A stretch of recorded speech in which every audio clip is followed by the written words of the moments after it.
Laure, spectatrice de la chaîne, s'intéresse à un signe du zodiaque bien particulier. Vous en avez peut-être entendu parler, ou pas. C'est le signe du Serpentaire. Alors, qu'est-ce que c'est que ce signe? Habituellement, on parle des 12 signes du zodiaque qui forment 360 degrés, qui forment un cercle complet, avec chaque signe ayant, ma foi, c'est 30 degrés.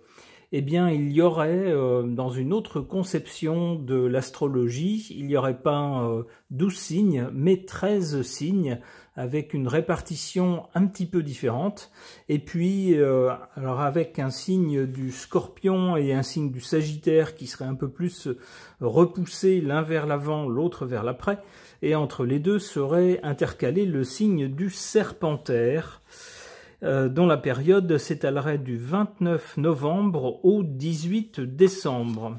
Et son symbole serait ce symbole-là, une espèce de U avec une vague. Donc on nous parle du Serpentaire qui serait également appelé Ophiuchus. Alors, ne me demandez pas plus de précision à ce sujet, tout ça relève de la mythologie. Alors, quelles seraient les caractéristiques de ce signe? On nous dit que les personnes nées sous ce signe auraient certains traits de caractère. Il s'agirait de personnes calmes et sages qui seraient en quête de paix et d'harmonie. La nature de ce signe serait un signe de feu malgré tout. Ces personnes posséderaient des facilités dans tout ce qui se rapporte à la finance. Eh ben, dans mon cas, je vois pas trop ça, puisque je suis natif de la période, donc je serais potentiellement de ce signe-là. On nous dit par ailleurs les Serpentaires seraient de nature jalouse en amour, car ils donneraient tout pour leur couple et leur famille. Bon, là encore, j'ai quelques doutes, enfin bon, pourquoi pas. Mais de façon générale, c'est très intriguant. Et je voudrais interroger les cartes pour tenter de répondre à la question de Laure au sujet de ce signe étrange du Serpentaire. J'interroge le tarot de Marseille.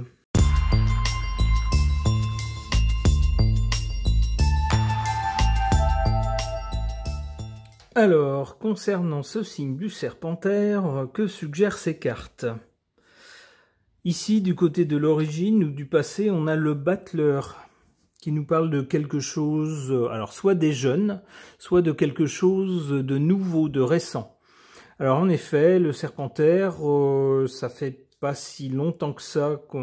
Alors j'en ai entendu parler il y a plus longtemps, mais j'ai l'impression que depuis une période plus récente, c'est quelque chose qui revient. Donc ça correspondrait avec cette carte du battleur qui nous parle de quelque chose de nouveau ou d'un renouveau. Alors pour le présent, on a la Lune. La Lune peut nous parler de faux semblants concernant ce signe-là.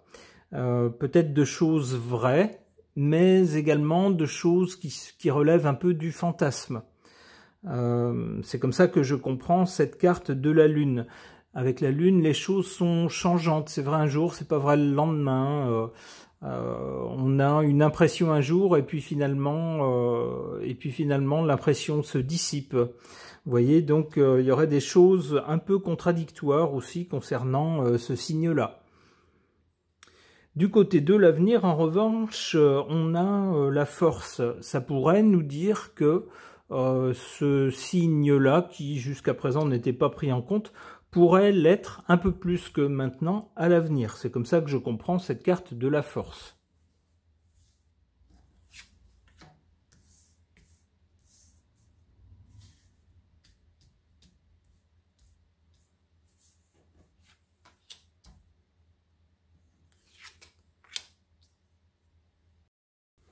En faveur de ce signe du Serpentaire, en carte favorable, on a cette carte de la justice. Peut-être qu'on va peser le pour et le contre et qu'on va se dire que oui, finalement, des gens qui sont nés pendant cette période auraient bien des caractéristiques en commun et qui seraient bien les caractéristiques de ce signe. En tout cas, les gens qui seraient très marqués par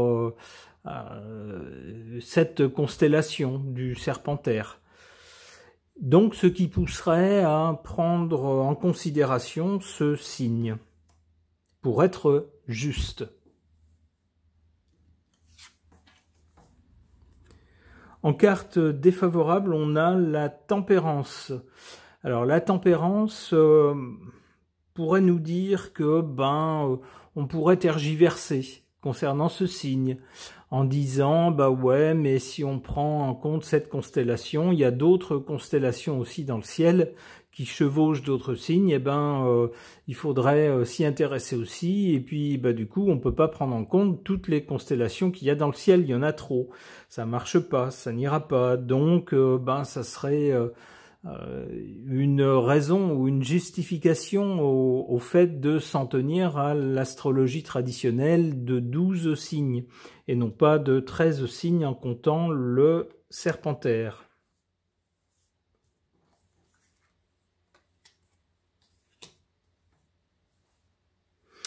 Ah oui, avec le chariot du côté de l'avenir qui arrive en plus sur la force.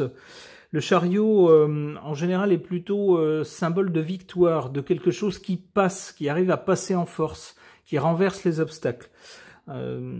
Souvent, c'est signe de victoire. Donc ici, en plus sur la force, on aurait bien, si je me fie au sens des cartes en tout cas, on aurait bien un signe qui réussirait à s'imposer. On voit ici la force et puis là le chariot qui va tout à fait dans le même sens à l'avenir.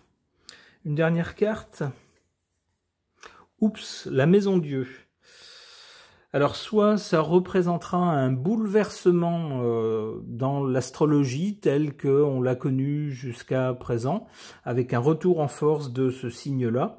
Ça pourrait nous dire que ça va secouer l'astrologie traditionnelle et faire tomber certaines certitudes. On voit ici une couronne, des gens qui peut-être jusqu'à présent ont dit mais c'est n'importe quoi, ce signe-là, c'est complètement débile, et puis ça casse l'harmonie du nombre 12, qui a en lui-même certaines qualités, qui divise en plus un cercle en partie égale. Tout ça est complètement rompu si on amène cet intrus. Ces gens-là, avec leur couronne, pourraient tomber de haut. C'est ce que nous dit cette carte. Alors on peut l'interpréter d'une autre façon. Ça pourrait être au contraire, pour ce signe-là, à un moment donné, la chute. Peut-être qu'on va s'apercevoir que finalement, les hypothèses qu'on avait émises pour ce signe-là, pour tenter de justifier son existence et le fait de le prendre en compte, ça ne fonctionne pas. En pratique, on ne s'y retrouve pas comme on s'y retrouve avec les autres signes traditionnels. Et à ce moment-là, ça représenterait la chute de ce signe-là. Ok. Puisqu'on nous parle d'un drôle d'animal avec le Serpentaire, je vais interroger à son sujet mon oracle des animaux. On va voir ce qu'il nous suggère au sujet de cet étrange signe.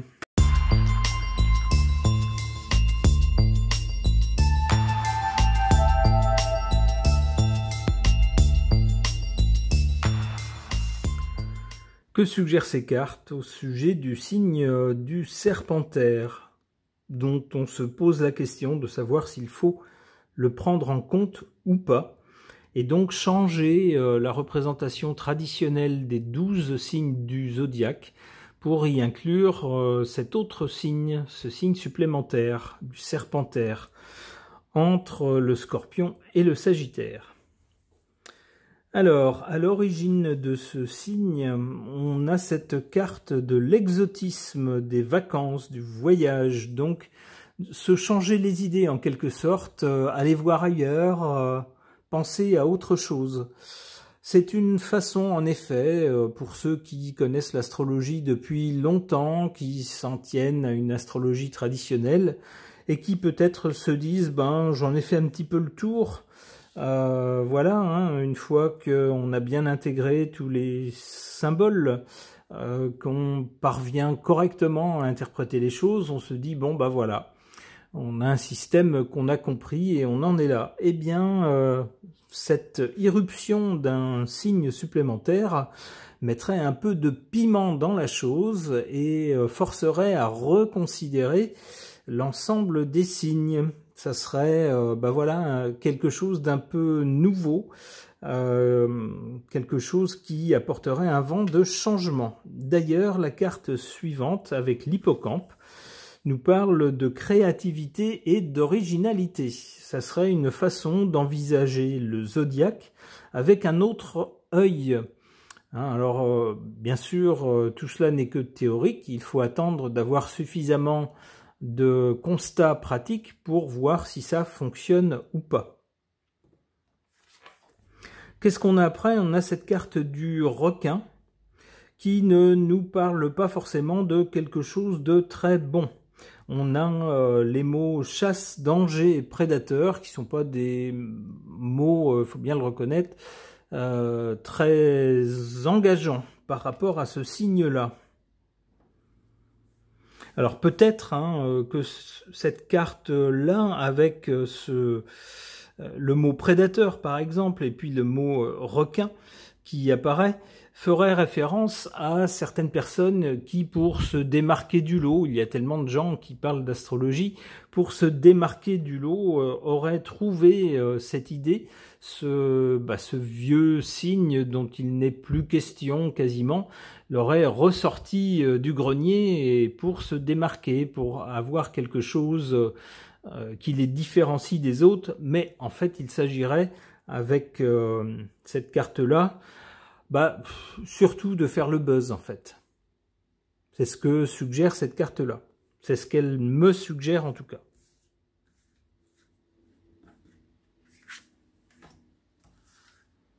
Se dire, se poser en nouvel astrologue, celui qui a tout compris et qui dit les traditionnels, vous avez eu tort de ne pas prendre en compte ce signe-là, il veut dire plein de choses, et tout.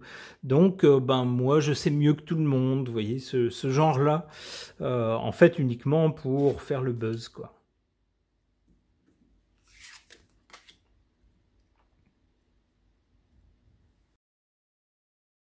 Alors, que nous disent les cartes en faveur et en défaveur de ce signe? En défaveur de ce signe, l'écureuil. L'écureuil nous parle de prévoyance, d'épargne, et donc de prendre en considération le temps. Lorsqu'on prévoit, prévoir, c'est voir à l'avance ce qui risque d'arriver ou ce qui a des chances d'arriver pour essayer d'anticiper les choses. Il est donc question de temps et de durée. Ici, cette carte est en position défavorable par rapport à ce signe. Ça pourrait vouloir nous dire que pour l'instant, on n'a pas suffisamment de recul avec le temps pour avoir pu constater des choses qui accréditeraient, qui donneraient du crédit à l'existence de ce signe, pour dire oui, il y a bien des caractéristiques particulières pour les planètes qui se trouvent dans cette constellation et qui sont différentes du Scorpion et du Sagittaire. Il y a bien chez, par exemple, les gens qui sont natifs de ce signe ou qui ont beaucoup de planètes dans ce signe à leur naissance, des traits de caractère qui seraient particuliers. Eh bien, avec cette carte de l'écureuil, donc qui fait référence au temps, à la prévoyance, en position défavorable, on n'a pas suffisamment de recul temporel ou de données glanées dans le temps pour accréditer l'existence de ce signe. C'est comme ça que je comprends cette carte. En carte favorable pour ce signe du Serpentaire, on a cette carte du microbe. C'est-à-dire que c'est finalement un signe dont on parle très peu. Il faut vraiment fouiller pour trouver des choses sur ce signe. La plupart des astrologues ne le prennent pas en compte, s'en tiennent à un zodiaque de 12 signes et ne prennent pas du tout en compte cet intrus. Et puis du coup, il a une importance toute relative, et le fait qu'on n'en parle pas chez les grands astrologues, on va dire, ou sur ceux qui ont peut-être la plus grosse voix médiatique, fait que ce signe peut continuer son petit bonhomme de chemin dans son petit coin sans être mis sous les feux de la rampe. Et puis, pour ceux qui s'y intéressent, justement, pouvoir suivre tranquillement les choses, étudier tranquillement les choses, et on nous dit que ça va dans son sens. Peut-être que si trop de gens s'y intéressaient, on en dirait tout et n'importe quoi. Alors, le fait que ça soit réservé, j'allais dire à un public d'initiés, il faut peut-être pas exagérer non plus, mais à un public de passionnés, on va dire, eh bien, ça joue en sa faveur. Il n'y a que les gens qui vraiment s'y intéressent, vraiment se disent « et pourquoi pas finalement? Pourquoi est-ce qu'on pourrait pas, au moins pendant un temps, jouer le jeu, accorder un peu de crédit à ce signe et puis voir sur la durée s'il y a vraiment des choses intéressantes qui en ressortent ?» Ça joue en sa faveur.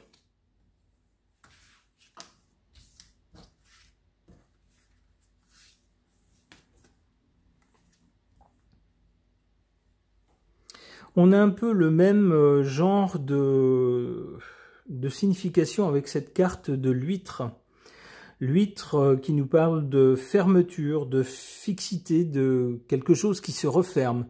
Mais, donc c'est-à-dire que l'huître, a priori, bon, vous voyez à quoi ça ressemble une huître, on sait tous à quoi ça ressemble. On peut pas dire que ça attire vraiment les regards, on peut pas dire que ce soit un truc magnifique, mais un peu comme ce coquillage ici, pour qui sait être persévérant, avoir de la patience, on peut découvrir une perle à l'intérieur.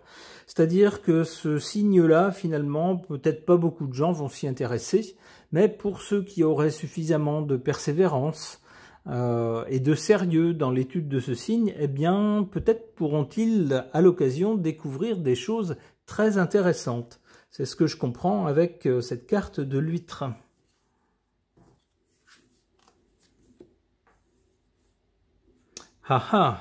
On nous parle également, avec cette carte de l'âne, de bêtise, d'entêtement et puis de rusticité. Alors, je retiens la bêtise.